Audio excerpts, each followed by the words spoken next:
Assalamualaikum students, this is Allied School Nushaira. I am teacher Rabia, your science teacher. How are you all students? I hope you all will be fine. Let's revise our previous topic first. It was rainforest.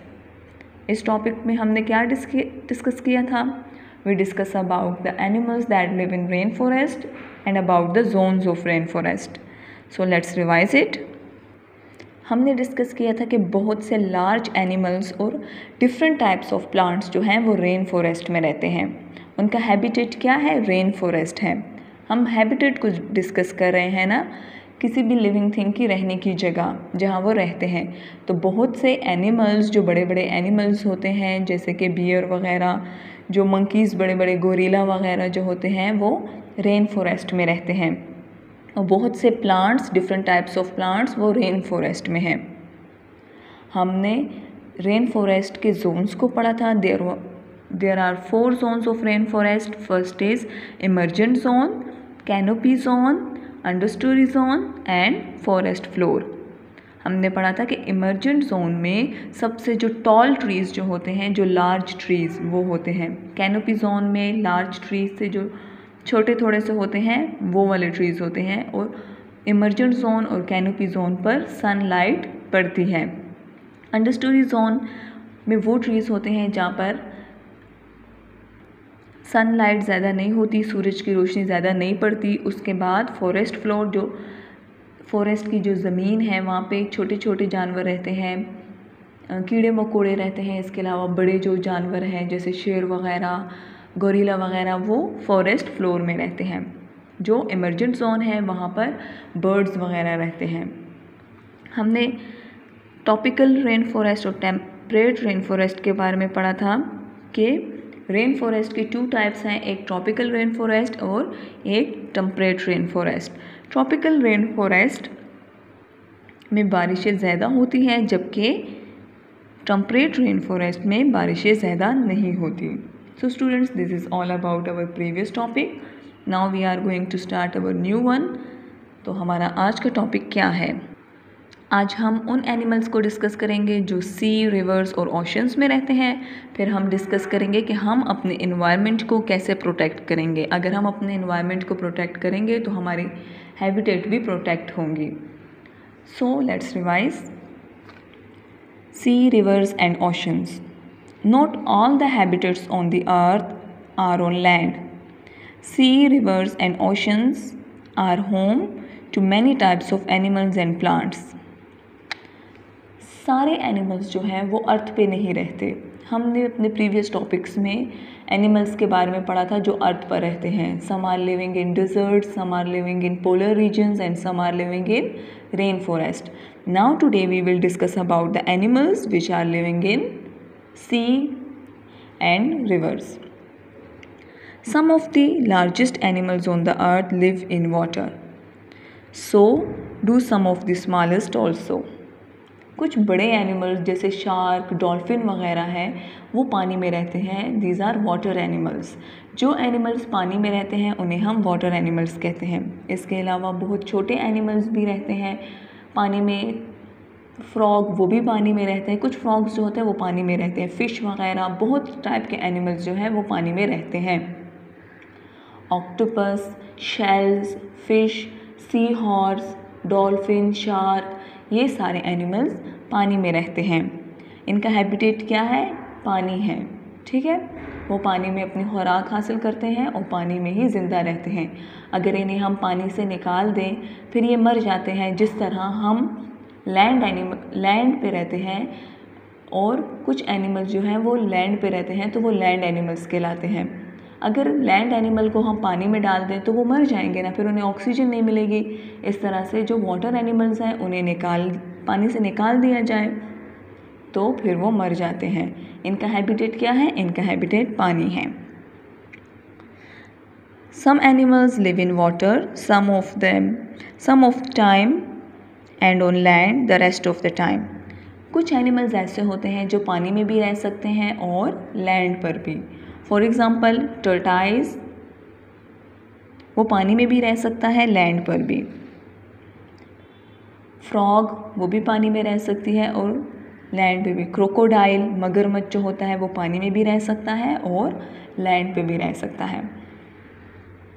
Some animals and plants do not live in water but next to water. कुछ animals और plants ऐसे होते हैं वो पानी में नहीं रहते बट वो पानी के करीब रहते हैं। वो पानी के करीब की जो जगह होती है, जो कोस्ट होती है, जो किनारा होता है, वो उनका हैबिटेट होता है। Some water habitats have salt water, other have fresh water. अब कुछ वाटर जो होता है साल्ट होता है जिसमें नमकीन पानी होता है और कुछ वाटर वो फ्रेश होता है। जैसे जो सीज़ का वाटर है, समुद्रों का जो पानी है वो साल्टी होता है, उसमें नमक ज़्यादा होती है, खारा पानी होता है। और जो रिवर्स का होता है और पाउंड्स का वाटर होता है वो फ्रेश वाटर होता है। कुछ एनिमल्स ऐसे होते हैं वाटर एनिमल्स जो साल्टी वाटर में रह सकते हैं और कुछ एनिमल्स ऐसे होते हैं जो साल्टी वाटर में नहीं रहते, वो सिर्फ फ्रेश वाटर में रहते हैं। Most fish can only live in one type of water और the other but there are some fish that can survive in both. अभी मैंने आपको बताया कि कुछ फ़िश ऐसी होती हैं जो या तो साल्टी वाटर में रहती हैं या फ्रेश वाटर में रहती हैं। अगर साल्टी वाटर वाली फ़िश जो है वो फ्रेश वाटर में चली जाए फिर वो वहाँ सर्वाइव नहीं कर पाती, या फ्रेश वाटर वाली फ़िश साल्टी वाटर में चली जाए तो फिर वो वहाँ सर्वाइव नहीं कर पाती। लेकिन कुछ फ़िश ऐसी होती हैं जो साल्टी वाटर में भी रहती हैं और फ्रेश वाटर में भी रहती हैं। जिस तरह कुछ एनिमल्स पानी में भी रहते हैं और ज़मीन पर भी, तो इसी तरह कुछ फ़िश ऐसी होती हैं जो साल्टी वाटर में भी रहती हैं और फ्रेश वाटर में भी। हम ह्यूमन बीइंग्स हैं तो हम कैसे वाटर पीते हैं, साल्टी पीते हैं या fresh? Humans can drink fresh water. Humans can not drink salt water. All the water in the seas and ocean is salty. Human beings जो है वो साल्टी वाटर नहीं पी सकते। They use to drink fresh water.